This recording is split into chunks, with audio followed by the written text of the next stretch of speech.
Alors du coup, petit tatou tour. Hop là, on commence. Ça, c'est mon tout premier tatou. C'est Maë du coup qui me l'a fait. À la base, c'est une pote de Benjamin et de Yann.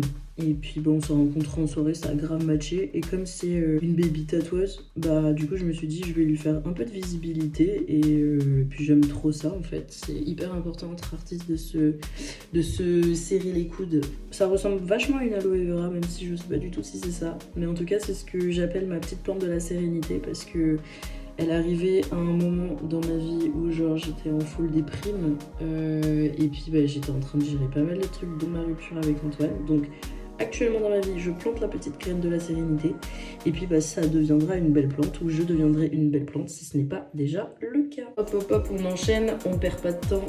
Ensuite tu as mon petit piment. Mon petit piment qui me rappelle très fortement le groupe les Red Hot Chili Peppers.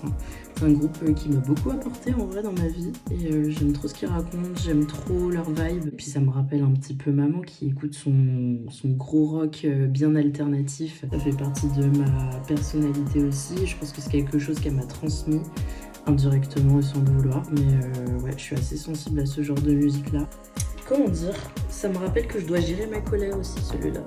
Je canalise mes émotions et donc ma colère principalement. J'ai pas précisé, mais de celui-ci c'est Nora, une très bonne pote à Maëva. Alors c'est des filles que j'ai rencontrées à l'insolite. Dis-toi, ça m'a fait rencontrer pas mal de gens qui m'ont ramassé à la petite cuillère quand j'étais complètement alcoolisée. Donc gros cœur sur elle. Donc voilà, c'est très très cool.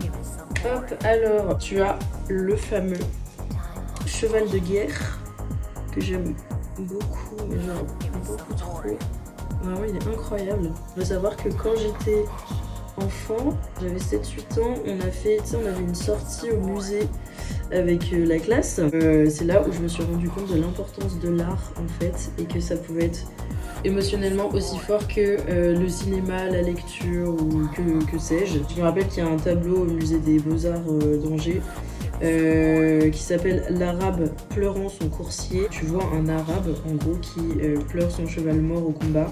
Voilà, je voulais pas non plus avoir un cadavre sur mon bras. C'est on va dire une fin alternative à ce cheval où il ne meurt pas, il survit tout simplement. En fait il inspire un peu à la charge, à la bataille, à la lutte.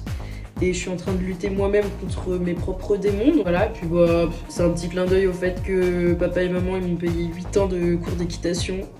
Vraiment, j'ai eu l'enfance de la petite occidentale, ça me tabasse. Et puis voilà quoi.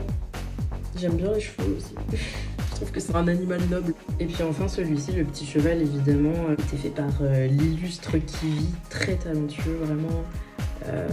Vraiment c'est trop cool, mais le degré de détail est fabuleux quoi, j'ai rien à dire. Et en fait à chaque fois sur les trois, et ben genre j'ai eu que des discussions hyper profondes en fait avec ces tatoueurs. La musique était bonne et ça pour moi c'est presque primordial en fait. Donc à chaque fois que des bonnes rencontres et des bonnes expériences et ça c'est chouette. Et du coup ça me donne envie de continuer bien sûr à me faire tatouer.